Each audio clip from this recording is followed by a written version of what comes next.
ભરૂચમાં રહેતા 70 વર્ષીય ઝૈનુલ અબ્બાસ જનોરવાલાએ પોતાની પુત્રવધુ અલ્ફિયા જનોરવાલા જે ડોક્ટર યુસુફ જનોરવાલાની પત્ની હતી તેમજ અલ્ફિયાની માતા શહેનાઝ નમકવાલાની છરીના ઉપરા છપરી ઘા ઝીકી હત્યા કરી નાખી હતી। ઘટના બાદ આરોપીએ પોતાને પણ ગળા અને શરીરના અન્ય ભાગોમાં ઈજા પહોંચાડી આપઘાતનો પ્રયાસ કર્યો હતો। ત્યારથી તે ભરૂચ સિવિલ હોસ્પિટલમાં સારવાર હેઠળ હતો। મંગળવારે રાત્રે હોસ્પિટલમાંથી રજા મળતા જ બી ડિવિઝન પોલીસે તેની અટકાયત કરી હતી। આરોપીએ અલ્ફિયા જનોરવાલાને 44થી વધુ અને શહેનાઝ નમકવાલાને 23 જેટલા ઘા માર્યા હોવાનું પ્રાથમિક તપાસમાં સામે આવ્યું છે।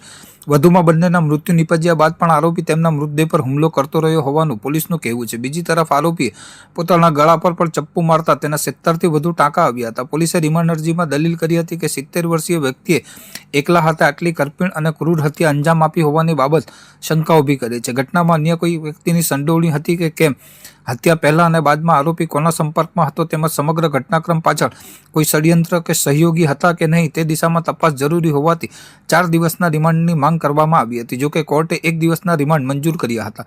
તપાસના ભાગરૂપે પોલીસે આરોપીના મોબાઈલ કોલ ડિટેલ રેકોર્ડ, ઘટના પૂર્વે અને બાદના સંપર્કો તેમજ અન્ય ટેકનિકલ પુરાવાઓની ચકાસણી શરૂ કરી છે। પોલીસે ઘટના સ્થળે મળેલ પુરાવા અને ફોરેન્સિક અહેવાલના આધારે પણ તપાસ આગળ ધપાવી રહી છે।